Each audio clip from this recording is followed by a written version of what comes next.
O texto diz assim: porque quando éreis servos do pecado, estáveis livres da justiça. E que fruto tinhais, então, das coisas de que agora vos envergonhais? Porque o fim delas é a morte.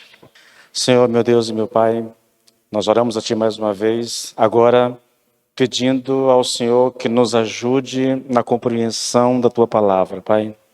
Oramos pedindo que o Senhor ilumine o nosso entendimento, meu Deus, porque sem isso, sem essa capacitação do Espírito Santo, Pai, somos incapazes de entender a Tua palavra. Por isso nós oramos, por isso nós suplicamos a Ti.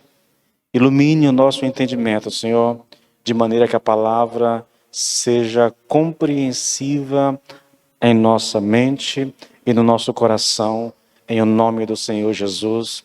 Amém e amém. Queridos, eu vou dar sequência, na verdade, aqui. Nós estamos praticamente já finalizando aqui o capítulo 6, mas ainda temos algumas ministrações. Eu venho tratando desse texto há um bom tempo, irmãos. Faz um bom tempo que eu trato disso. Sozinho, quando estou em casa estudando o texto, quando eu estou lendo outros comentários, pensando a respeito do que eu vou pregar, um pensamento me vem à mente, né? O pensamento é: será que é necessário realmente fazer uma exposição tão minuciosa como a gente vem fazendo?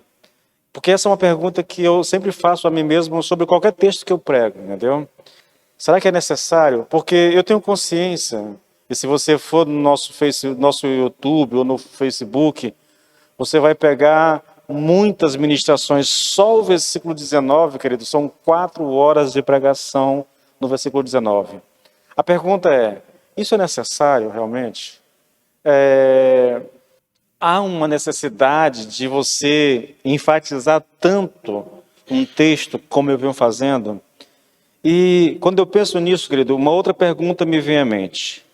A pergunta que me vem à mente é: qual seria, dentre os temas bíblicos que nós estudamos, aquele que é o mais importante de todos, que se sobressai a qualquer outro que você possa mensurar, ou que você possa falar?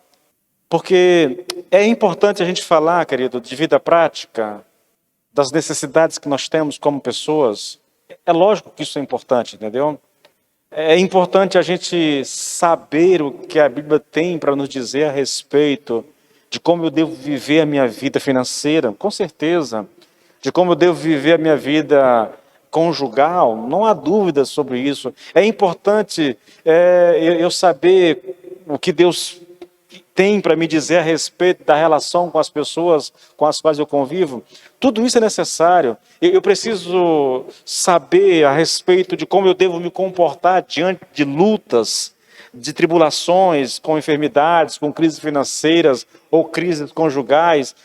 É lógico, tudo isso é importante, irmãos. Mas será que é isso que há de mais importante na Bíblia? Será que a igreja deveria gastar tanto tempo falando disso? Porque convenhamos, irmãos, a maioria das igrejas, a maioria das pregações dizem respeito a isso, entendeu? Ao nosso viver nesse mundo e como que a gente deve viver.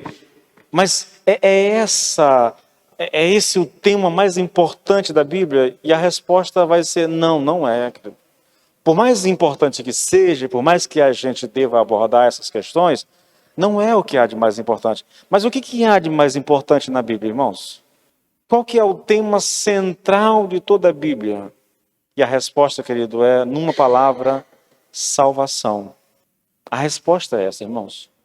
Porque você pode ser instruído e até viver bem como casal, até viver bem financeiramente, até desfrutar de bons relacionamentos, sem que, contudo, você tenha aquilo que é a essência do ensinamento bíblico, irmãos, que é a salvação.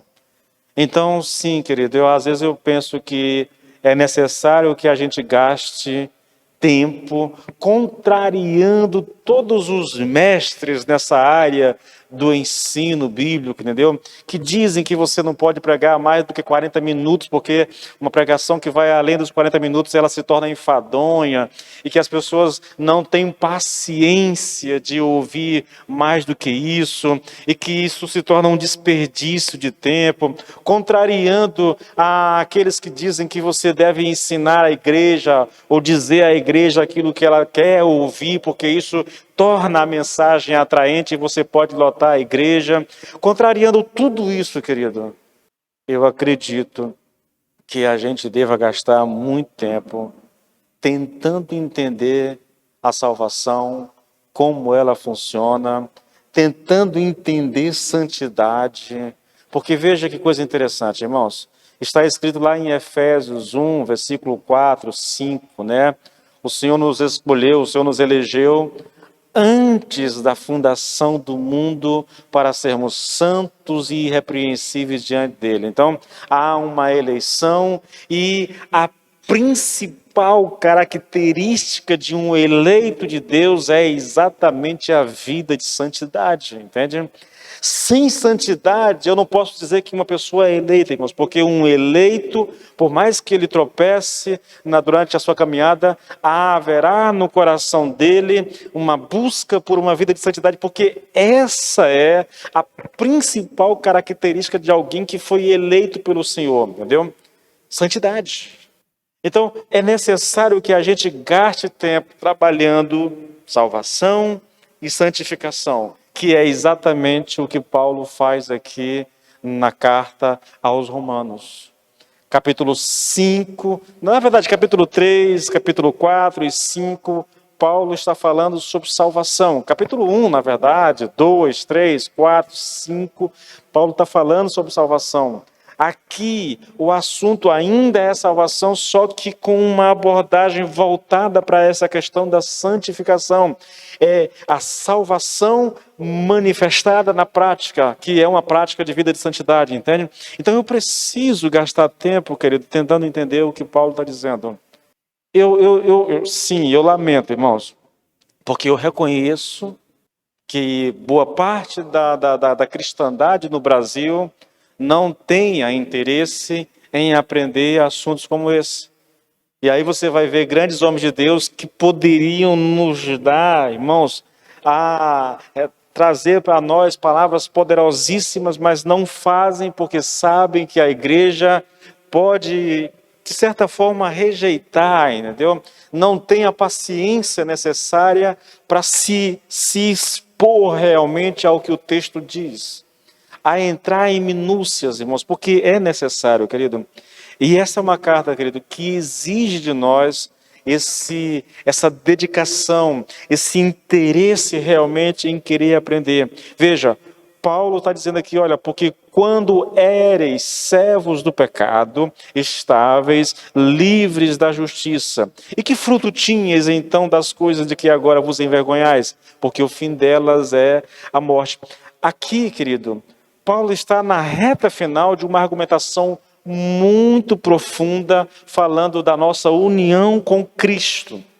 Se eu sou crente, eu sou alguém que estou unido espiritualmente a Cristo. Eu estou inserido em Cristo, e porque eu estou inserido em Cristo, tudo aquilo que aconteceu a Cristo é atribuído a mim. Tanto é que Paulo vai dizer, nós morremos com Cristo, nós somos sepultados com Cristo, nós ressuscitamos com Cristo. Por que ele diz isso? Porque nós estamos em Cristo Jesus, entendeu? Nós somos unidos, o Espírito Santo nos batizou em Cristo Jesus, ele nos inseriu, nós somos agora membros do corpo de Cristo, irmãos. Mesmo que você não entenda isso, essa é a verdade que a Bíblia descreve a nosso respeito, essa é a nossa condição como homens e mulheres de Deus. Agora, esses homens e mulheres de Deus que foram inseridos em Cristo, eles são chamados a viver em santidade. E aí eu preciso entender esse chamado de Deus para a minha vida de santidade, querido. Então vamos aqui, irmãos. Opa, não me faz isso não. Bom, o que nós temos aqui, dos versículos 20 até o 23, é uma espécie de complementação do que foi dito nos versículos 19. olha, a importância do que eu estou colocando aqui, irmãos, você tem nessa carta. Porque Paulo, ele gasta praticamente 23 versículos para dizer uma verdade. Nós estamos em Cristo Jesus. Nós estamos mortos para o pecado não tem mais domínio sobre nós, e ele diz isso de várias maneiras, queridos, mas sempre trazendo uma mesma. Nós estamos mortos para o pecado, nós estamos mortos para o pecado. Ele vai se repetindo, ele vai se repetindo, se repetindo. Se para Paulo foi importante, querido, repetir tantas vezes a mesma coisa, é lógico que essa é uma verdade importante para a igreja, para o povo de Deus. Por isso que a gente precisa gastar tempo tentando entender aquilo que Paulo diz. Então, olha só, esses versículos aqui que nós lemos aqui, mais o 22 e o 23, eles são uma espécie de complementação. Paulo já estabeleceu a doutrina, Paulo já fez uma aplicação da doutrina, agora ele vai complementar ele vai colocar um pouquinho mais de informação, um pouquinho mais de instrução a respeito do que ele vem dizendo. Então eu vou tentar fazer você entender, fazendo só um apanhado para você entender, chegar onde nós estamos aqui. No versículo 18, Paulo diz que nós somos libertados do pecado e feitos servos da justiça. Verdade a nosso respeito, incontestável, entendeu? Não há discussão aqui, você tem que crer no que está dito, porque essa é a nossa posição diante do Senhor, é isso que a Bíblia diz a nosso respeito. Nós somos libertados do pecado. Nós não pertencemos, nós não somos mais escravos do pecado. Nós já morremos para o pecado e o pecado não tem mais domínio sobre nós. Portanto, nós somos libertados do pecado. Mas não só libertados do pecado, nós somos libertados do pecado e feitos escravos da justiça. Nós somos tirados de um reino e transportados para outro reino. Por causa dessa verdade a nosso respeito, nós devemos apresentar os nossos membros para servir a justiça da mesma forma que nós usávamos os nossos membros para servir à imundícia, para servir ao pecado.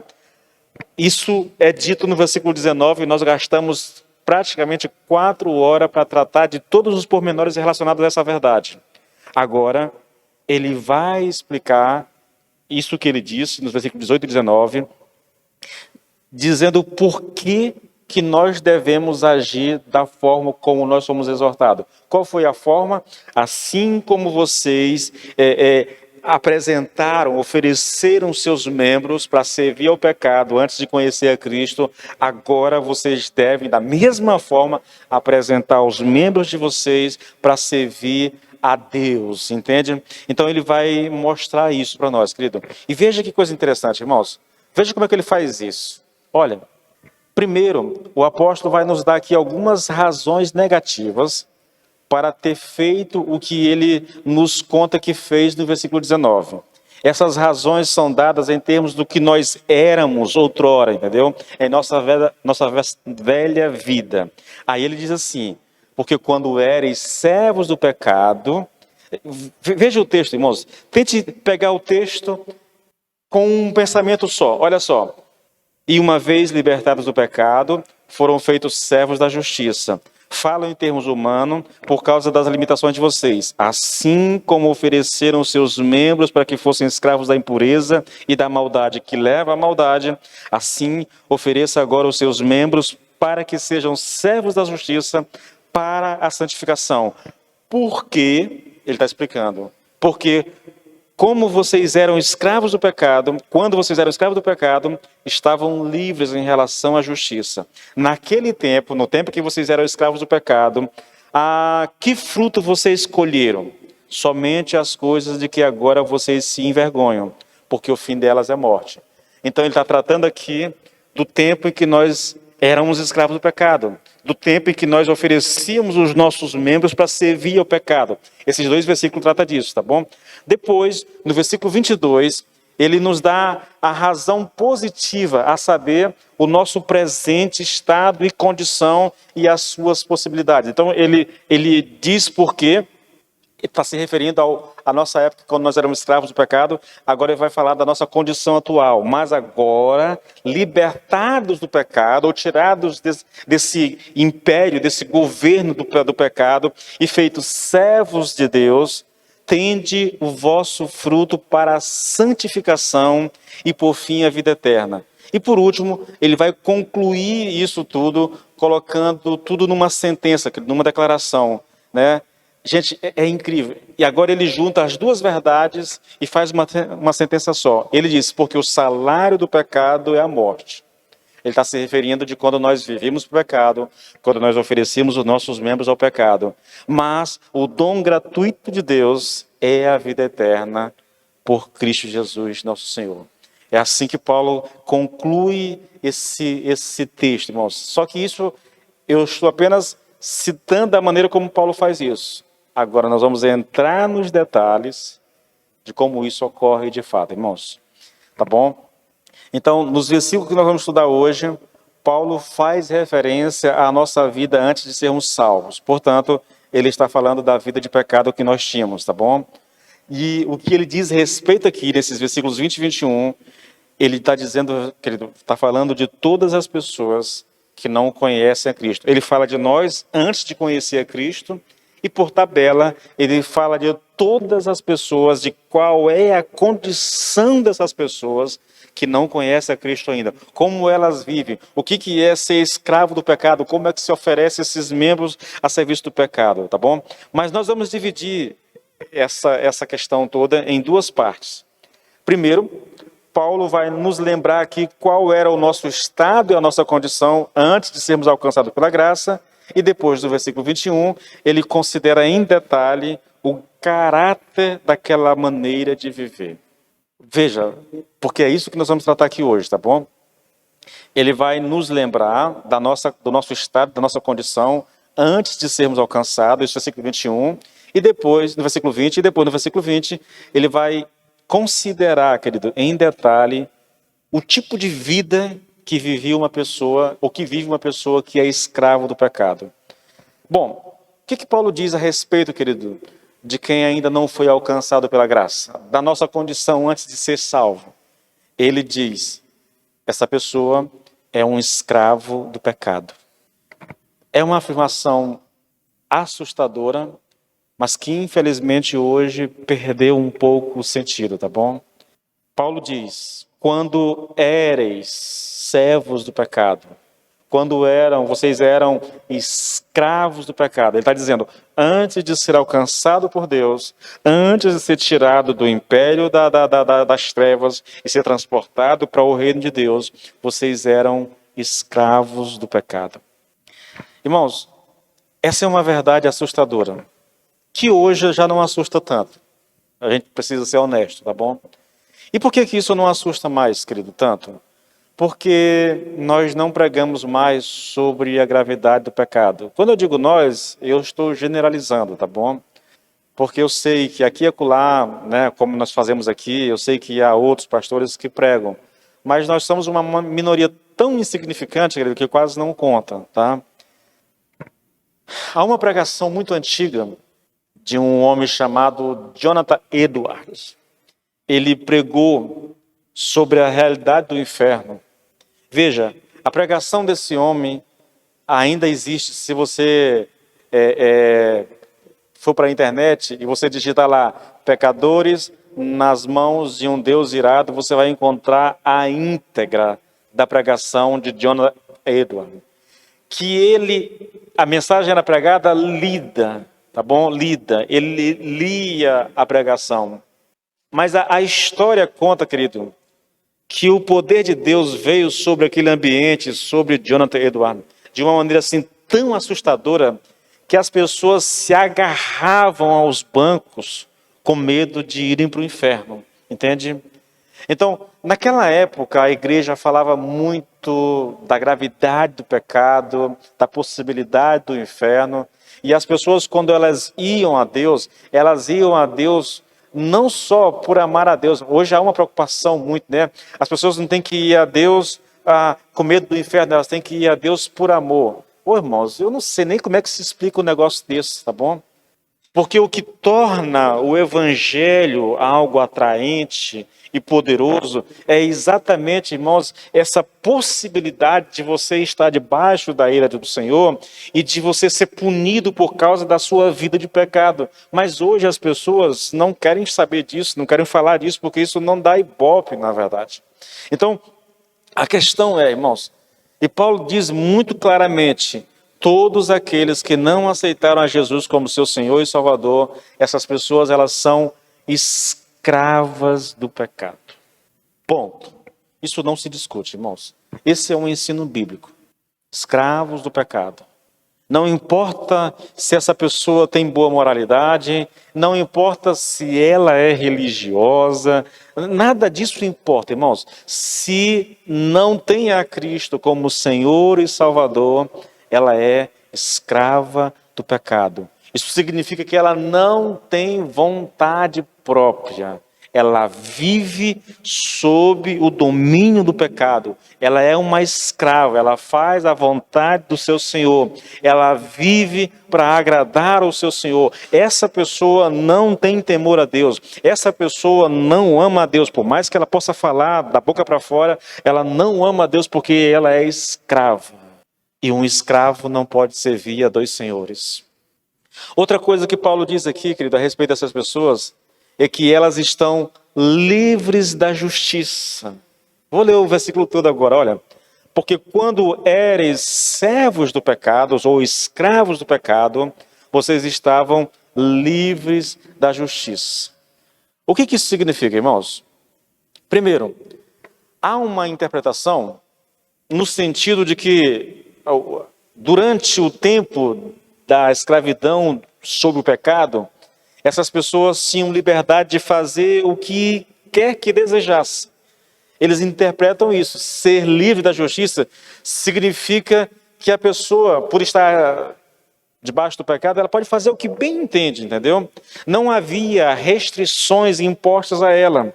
Eram agentes livres que podiam fazer o que quisesse, estando absolutamente livres de toda a lei e de todas as restrições e proibições. Eu lembro aqui, querido, de uma pessoa que eu conheci há um tempo, foi amiga minha, colega de ministério até. Ela se desviou, essa pessoa se desviou dos caminhos do Senhor. E aí, eu insistindo para voltar, olha o pensamento dela. Edilson, eu não vou para a igreja, porque se eu for para a igreja, eu preciso obedecer a palavra, eu preciso obedecer a Deus. Se eu não for, eu estou livre para viver do jeito que eu bem entender. Olha o pensamento, irmãos. Olha o pensamento, entendeu? Eu não posso ir para a igreja porque se eu for eu tenho que me ajustar à realidade da igreja. Eu tenho que obedecer à igreja, eu tenho que obedecer aos mandamentos da palavra e tudo. Agora, se eu não estiver lá na igreja, então eu posso fazer o que eu quiser. Então eu prefiro não ir para a igreja. É uma amiga minha que ainda hoje está perdida, entendeu? Por causa de um pensamento maligno, querido. Por que esse é um pensamento maligno, irmãos? Olha o versículo 16 do próprio capítulo que nós estamos estudando, tá? Não sabeis vós, que a quem vos apresentardes por servos para lhe obedecer, sois servos daquele a quem obedeceis, ou do pecado para a morte, ou da obediência para a justiça. Esse versículo, ele revela de maneira impressionante, querido, o equívoco dessa interpretação. Pois o homem, diz o texto aqui, que ele é ou escravo do pecado ou escravo da obediência. Então essa ideia de ser livre para fazer o que bem entende, não existe, entendeu? Não é isso que significa ser livre da justiça. Livres da justiça, irmãos, significa que quando vocês eram escravos do pecado, quando nós éramos escravos do pecado, nós não poderíamos ser escravos da justiça. É isso que Paulo está dizendo. É lógico que eu vou explicar isso aqui, tá bom? Mas a ideia é essa. Quando eu era escravo do pecado, eu não poderia ser escravo da justiça. Por quê? Porque eu não posso servir a dois senhores, irmãos. Ou eu sirvo a justiça, ou eu sirvo ao pecado. Entende? Não há meio termo. Não há a mínima possibilidade de alguém ser escravo do pecado e ser escravo da justiça ao mesmo tempo. Não há como, querido. Olha o texto, irmãos. Veja que coisa interessante. Mas agora, libertados do pecado e feitos servos de Deus, tende o vosso fruto para a santificação. Eu só posso servir a Deus, eu só posso ser escravo da justiça se eu for liberto do pecado. Se eu sou escravo do pecado, eu não posso servir a justiça. Versículo 17. Mas graças a Deus, que tendo sido servo do pecado, veja, tendo sido servo do pecado, é uma condição que eu não estou mais nela, eu estive, mas eu não estou mais. Então, tendo sido servos do pecado, obedeceste de coração à forma de doutrina a que fostes entregue. Eu era servo do pecado, mas agora eu não sou mais. Agora eu sou servo da justiça, eu sou escravo da justiça. Paulo está dizendo, querido, àqueles irmãos que antes de serem alcançados pela graça, eles não eram escravos da justiça. Ou seja, eles não eram controlados, governados, eles não eram dirigidos pela justiça. Por quê? Porque eram escravos do pecado. Era o pecado quem o governava, era o pecado que controlava ele, era o pecado que dirigia essas pessoas. Eu posso sintetizar dizendo o seguinte, irmãos: salvos e não salvos vivem em reinos diferentes, nunca no mesmo reino. Irmãos, eu gostaria muito que isso ficasse claro para nós.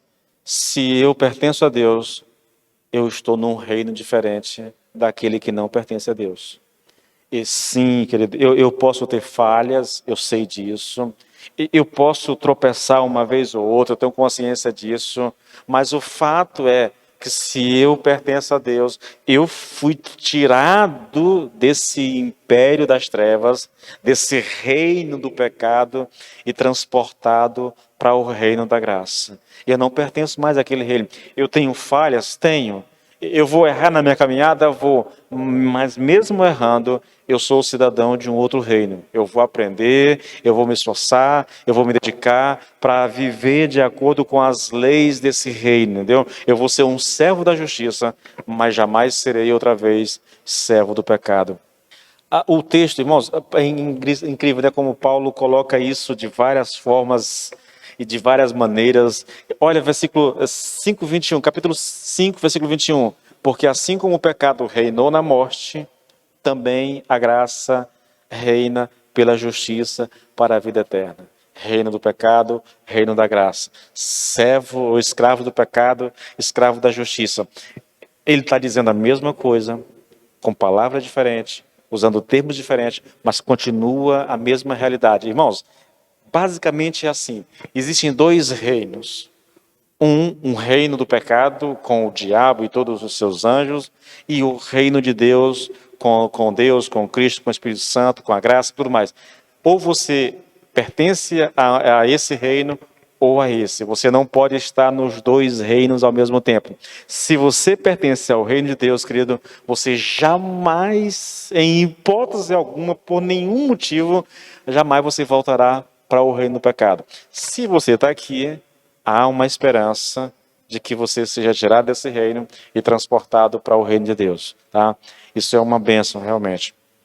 Bom, querido, essa é uma verdade, irmãos, absoluta em toda e qualquer época. Ou você pertence ao reino do pecado e é escravo do pecado, ou você pertence ao reino da graça e é escravo da justiça.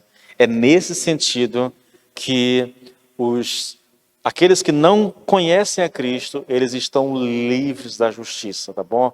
Não é que eles têm liberdade para fazer o que bem entender, que não vai haver nenhum problema. Não, não é nada disso. Irmãos, o sentido é esse, tá bom? Agora veja, aí eu cito Lloyd Jones. Ele diz assim, olha, há muitas pessoas que ficam perturbados com essa declaração que eu estou falando aqui, né? De quem está de quem é escravo do pecado está livre da justiça. E se você está no reino de Deus, por mais que você erre, por mais que você falhe, você pertence a esse reino e não há meio de você ser tirado dele e voltar para o que você era. Assim como se você está aqui, independente da sua religiosidade, da sua moralidade, você é um escravo do pecado. Aí, ele falando sobre isso, ele diz assim, olha, há muitos que ficam perturbados com essa declaração e perguntam, como é que isso pode ser verdade se nem todo incrédulo vive na sarjeta da vida?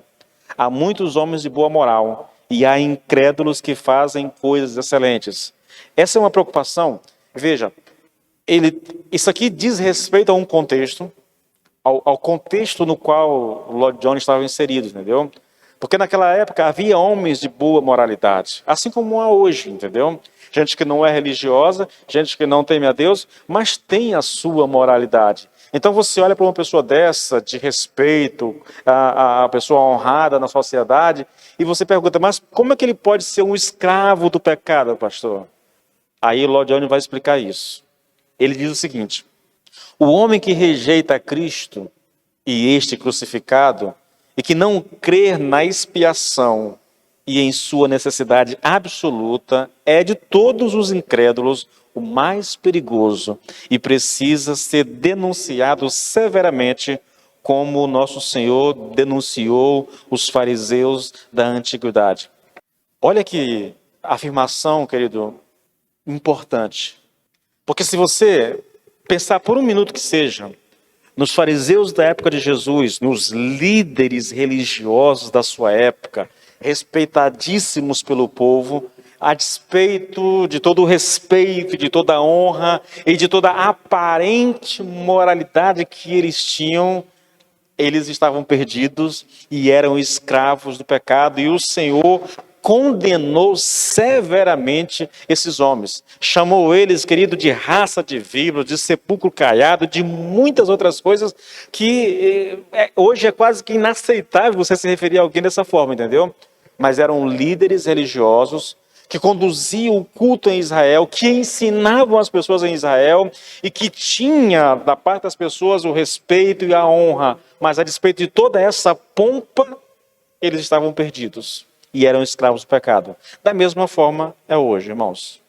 É por isso, querido, que salvação é um assunto tão importante. É por isso que nós precisamos compreender exatamente isso. Porque você olha uma pessoa boa aos nossos olhos, boa aos olhos da sociedade, e você pensa assim, mas como pode uma pessoa dessa ser escrava do pecado? Como que pode uma pessoa dessa estar no império das trevas? Você diz isso porque não conhece as Escrituras. Porque se conhecesse, não deveria haver dúvida no nosso coração quanto à posição. Eu vou já falar mais sobre isso, tá bom, querido? Quando se faz referência, irmãos, à possibilidade de um homem incrédulo ter alguma justiça, é necessário explicar que sim, ele tem alguma justiça própria, porém, essa justiça não é a justiça de Deus. Ele não é governado pela justiça de Deus, ele não é controlado pela justiça de Deus. O que controla essa pessoa é ele próprio, são as suas próprias ideias, seus pensamentos, sua filosofia. Na verdade, em última instância, quem controla essa pessoa é o pecado e o próprio diabo. Pastor, essa é uma afirmação muito difícil de ser aceita. É verdade, irmãos. Mas eu vou te dar aqui um texto, se você quer nas Escrituras, você não tem como negar. Efésios 2, dos versículos 1 até o 3. Veja o que Paulo diz a respeito do homem incrédulo. A mesma coisa que Paulo está dizendo aqui no capítulo 6 de Romanos, ele está se referindo aqui. Ele diz, olha, ele vos deu vida.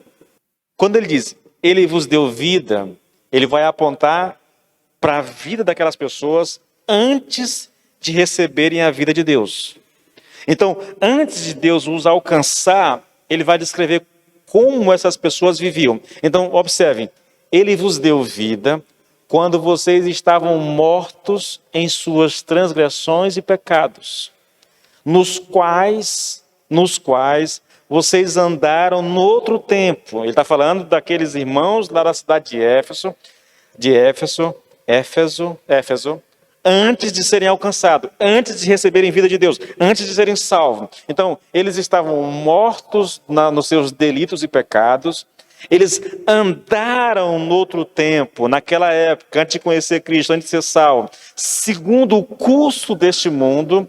Quando Paulo diz que essas pessoas andaram segundo o curso desse mundo, ele estava dizendo assim, olha, vocês eram controlados, vocês eram governados, vocês eram guiados pelas paixões do mundo, vocês andavam segundo o príncipe da potestade do ar, do espírito que agora atua nos filhos da desobediência. E quando Paulo diz isso, ele está dizendo àqueles irmãos lá de Éfeso, o seguinte: antes de conhecer a Cristo, antes de serem salvos, antes de serem tirados do império das trevas e transportados para o reino de Deus, vocês eram guiados pelo mundo, vocês eram guiados pelo diabo. E ele vai completar esse pensamento dizendo o seguinte: entre eles também nós, todos nós andamos no passado. O que ele está dizendo aqui? Que Paulo está falando dele como apóstolo, dos seus companheiros de ministério. Nós também andávamos segundo o mundo, nós também éramos guiados pelo diabo, e ele acrescenta uma terceira coisa: também andamos segundo as inclinações da nossa carne, fazendo a vontade da nossa carne e dos pensamentos, e éramos, por natureza, filhos da ira, como os demais. O que Paulo está descrevendo aqui, irmãos? Ele está descrevendo a condição de um homem que ainda não tinha sido salvo. Antes de um homem ser salvo, Paulo está dizendo, ele anda segundo o mundo, ele anda segundo o diabo, e ele anda segundo as inclinações da sua carne. Ou seja, ele vive para satisfazer os seus desejos, as suas vontades. É isso, irmãos. Queridos, essa é uma verdade que precisa ser reverberada, entendeu? Independente, querido, independente das pessoas, independente da aparência de moralidade que elas existem, independente até mesmo da espiritualidade, muitas vezes manifestada dessas pessoas, independente daquilo que elas dizem a respeito de Deus, se elas ainda não foram salvas, se elas ainda não nasceram de novo, irmãos, essa é a condição dessas pessoas. Eu vou te dar um registro, querido, de alguém. Eu quero que você entenda, querido. Uma pessoa sem Deus, ela não tem consciência da sua real situação. Ela não tem consciência daquilo que Deus quer dela. Ela pode até se julgar uma pessoa boa e religiosa, mas ela vive, querido, baseado em outras coisas. Olha um texto que eu acho que isso reflete um pouco o que eu estou falando, irmãos. Romanos 10, versículos 1, 2 e 3. Olha o que Paulo diz, querido. Ele está falando sobre os judeus, tá bom? Ele diz assim: irmãos, o desejo do meu coração e a minha súplica a Deus em favor deles, dos judeus, é que sejam salvos. Porque dou testemunho a favor deles, que eles têm zelo de Deus. E isso é muito interessante, querido. Isso é muito... É algo que a gente deveria refletir. Paulo está dizendo, eles têm zelo de Deus. Eles têm ciúme por Deus. Eles zelam por Deus. Só que eles fazem isso, olha, porque dou testemunho a favor deles, que têm zelo por Deus. Porém, é um zelo que não tem entendimento. Porém, não com entendimento. Agora ele vai explicar o que é um zelo sem entendimento. Versículo 3. Desconhecendo a justiça de Deus e procurando estabelecer a sua própria justiça, não se sujeitaram à justiça de Deus. Eles têm zelo por Deus, mas eles não conhecem a justiça de Deus. Eles têm zelo por Deus, mas estão estabelecendo a sua própria justiça no lugar da justiça de Deus. E por causa disso, querido, eles estão lutando contra o próprio Deus. Irmãos, não há dúvida que Paulo, antes de conhecer Cristo, ele acreditava de todo o seu coração que ele estava agradando a Deus com a vida que ele vivia. A perseguição, ele estava perseguindo os cristãos no nome de Deus, achando que aquilo realmente era a vontade de Deus. Isso é um zelo sem entendimento, irmãos. É um zelo sem entendimento. É uma coisa, irmãos, tão comum hoje no nosso dia. Você lida com tantas pessoas religiosas, entendeu? Que dizem amar a Deus, que dizem zelar por Deus, mas na verdade, querido, tudo que eles estão fazendo é estabelecendo sua própria justiça, é vivendo de acordo com as suas próprias ideias, com o seu próprio entendimento e não de acordo com aquilo que a palavra de Deus diz. Ao dizer, querido, que os judeus não se sujeitaram à justiça que vem de Deus, Paulo está afirmando que a justiça não estava exercendo controle sobre eles. Eles não eram escravos da justiça. A justiça a quem eles serviam era a sua própria justiça. Tudo que foi dito até aqui, querido, tem o propósito de mostrar que quando nós éramos servos do pecado, nós estávamos livres da justiça.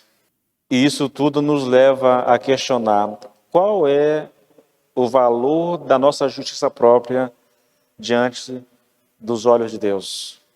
E eu vou citar um texto apenas que eu julgo ser um texto que cale a boca de qualquer pessoa, irmãos, com relação à justiça própria. Isaías 64, versículo 6, diz assim: todos nós somos como o imundo, e todas as nossas justiças são como trapos de imundície. A nossa justiça própria aos olhos de Deus, querido, são como trapos de imundície. Eu não vou explicar mais o que é isso, porque eu já falei tanto sobre isso, querido, que trapos de imundície, irmãos. Pedaço de pano ensopado de sangue jogado às moscas. É a nossa justiça própria diante de Deus. Deus não quer saber da minha justiça, irmãos. Deus quer que eu me adeque, que eu molde a minha vida através da sua justiça. Bom, vamos aqui rapidinho, eu vou ver se dá tempo. Vamos falar aqui de algumas provas de que somente alguém nascido de novo está debaixo da justiça de Deus. Ou seja, é governado pela justiça de Deus, é guiado pela justiça de Deus. A primeira prova é, irmãos, o homem que tem algum conhecimento da justiça de Deus, e justiça de Deus aqui é uma referência ao padrão moral de Deus, tá bom, gente? Então, o homem que tem algum conhecimento da justiça de Deus tem aguda consciência da sua indignidade pessoal, da sua carência e da sua tremenda necessidade. Só que isso nunca pode ser dito a respeito daqueles que desconhecem essa justiça de Deus. Quem não conhece a justiça de Deus, quem não está debaixo da justiça de Deus, quem não é governado pela justiça de Deus, essas pessoas elas estão satisfeitas consigo mesmas. Elas estão satisfeitas com a sua própria justiça. E eu vou te mostrar isso num texto, irmãos, que eu acho também muito relevante, já até preguei sobre ele. Lucas 18, a partir do versículo 9, diz assim: Jesus também contou esta parábola para alguns que confiavam em si mesmo. Veja, a parábola é para falar de pessoas que confiam na sua própria justiça, que confiam em si mesmo, tá bom? Por se considerarem justos. Eles confiavam em si mesmo por se considerarem justos e desprezavam os outros, se achavam melhores do que os outros. Ele está falando aqui, basicamente, dos fariseus, tá bom? Dos fariseus. É por isso que ele vai citar um fariseu. Olha, 2 homens foram ao templo para orar. Um fariseu e o outro publicano. O fariseu ficou de pé e orava de si para si mesmo desta forma: ó Deus, graças te dou, porque não sou como os demais homens, roubadores, injustos e adúlteros, nem ainda como este publicano. Jejuo 2 vezes por semana e dou o dízimo de tudo o que ganho. Irmãos, preste atenção, querido, que isso aqui é um homem religioso ao extremo, que está diante do Senhor orando. E ele não está orando a Deus, ele não está pedindo nada a Deus, ele está levando a Deus as suas qualidades, a sua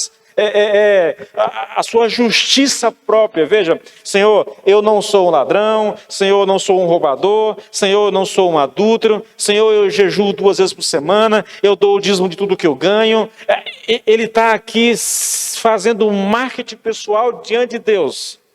Esse é um homem, querido, que desconhece a justiça de Deus e que acha que é justo aos seus próprios olhos, que se vê como uma pessoa justa, que se apresenta como alguém bom, como alguém digno de confiança, como uma pessoa que merece ser amada por Deus por causa da sua própria justiça.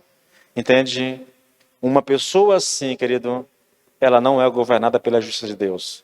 Ela não tem noção da sua indignidade. Gente, Jesus Cristo era mestre nesse negócio, né? Agora vem um publicano.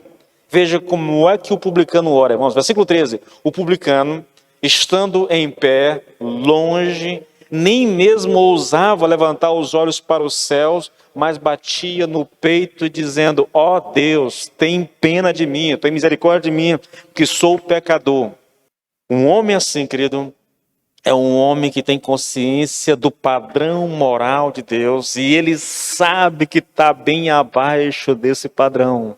É um homem que tem consciência das suas fragilidades, entendeu? Dos seus defeitos, querido. É um homem que sabe, querido, que há um padrão a ser alcançado, mas ele está longe desse padrão. Por isso, quando ele se apresenta ao Senhor, ele não vai falar de si mesmo, ele não vai se orgulhar, ele vai clamar por misericórdia.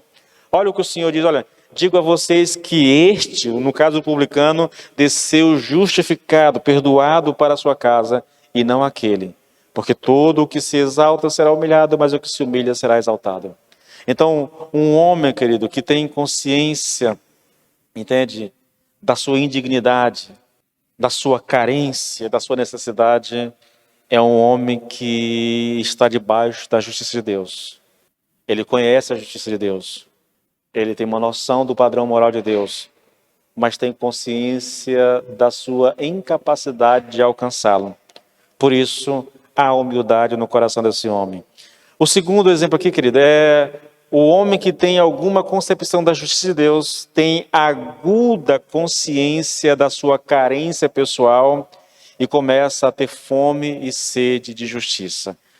O texto é bem-aventurados que têm fome e sede de justiça porque serão saciados.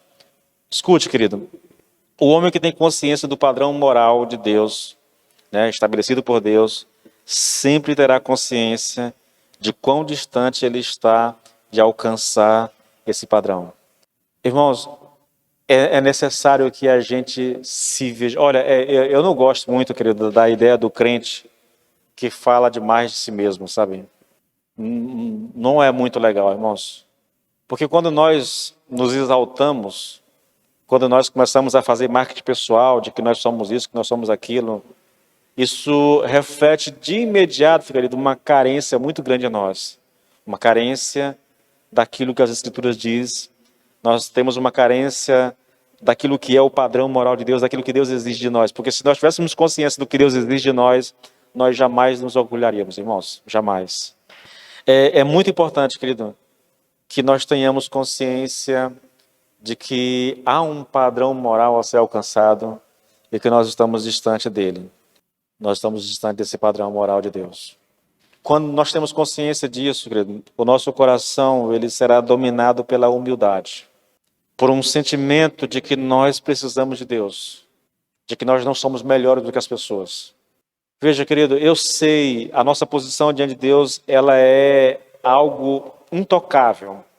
Se você pertence ao reino de Deus, você jamais sairá dali ou será tirado dali.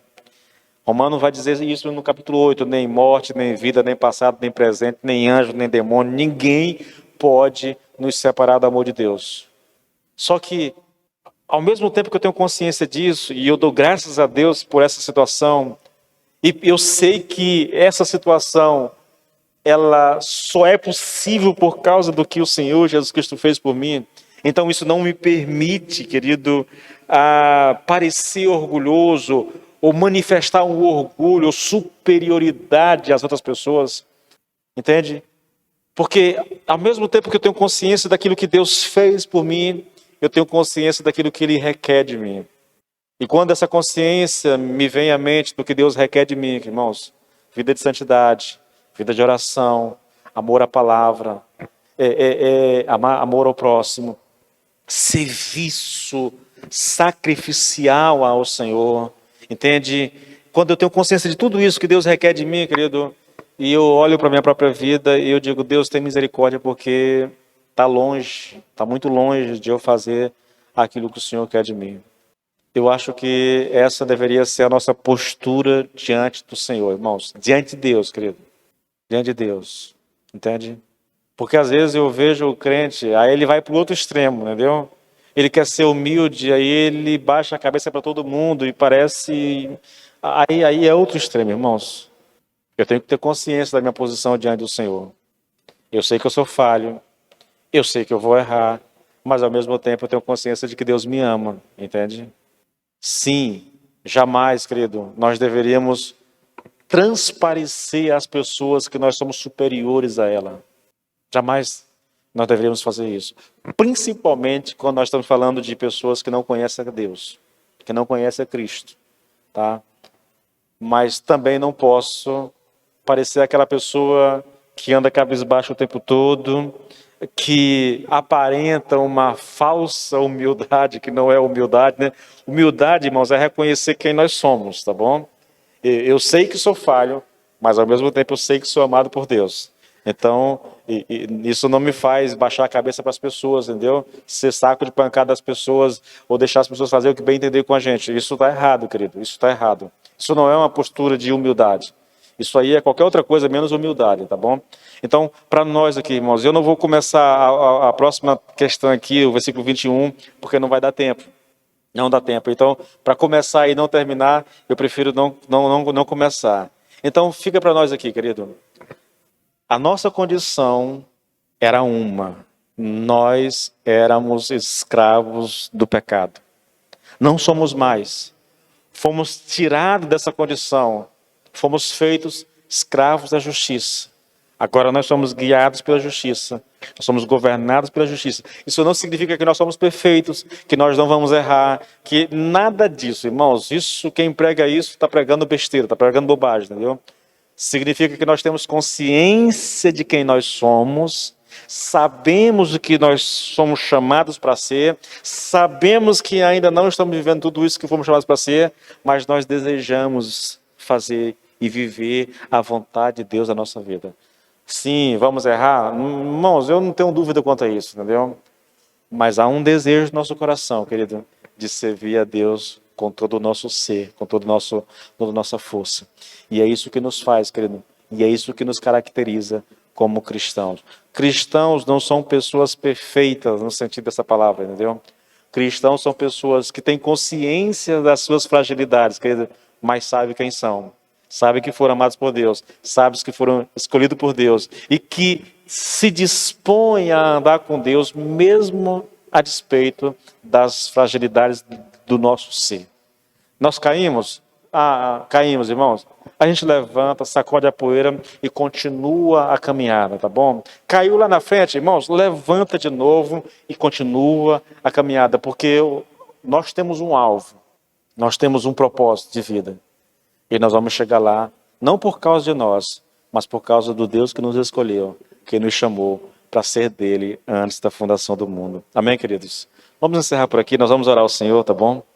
Pai, nós te louvamos e nós te bendizemos por verdades tão tremendas, Pai, tão tremendas. Nós somos servos da justiça, Senhor. Nós somos eleitos do Senhor. O Senhor nos escolheu. O Senhor nos elegeu antes da fundação do mundo para sermos teus filhos e filhas, Pai. É isso que nós somos, Pai. É essa a verdade a nosso respeito. Essa é a nossa posição diante de Ti. Pertencemos ao Teu reino. Somos filhos de Deus. Homens e mulheres que, a despeito das suas fraquezas, foram escolhidos para servirem ao Senhor. Pai, que o Teu Espírito nos habilite, que o Teu Espírito nos capacite a andarmos, Pai, em santidade diante do Senhor e a vivermos para a Tua glória, em o nome do Senhor Jesus Cristo. Amém e amém.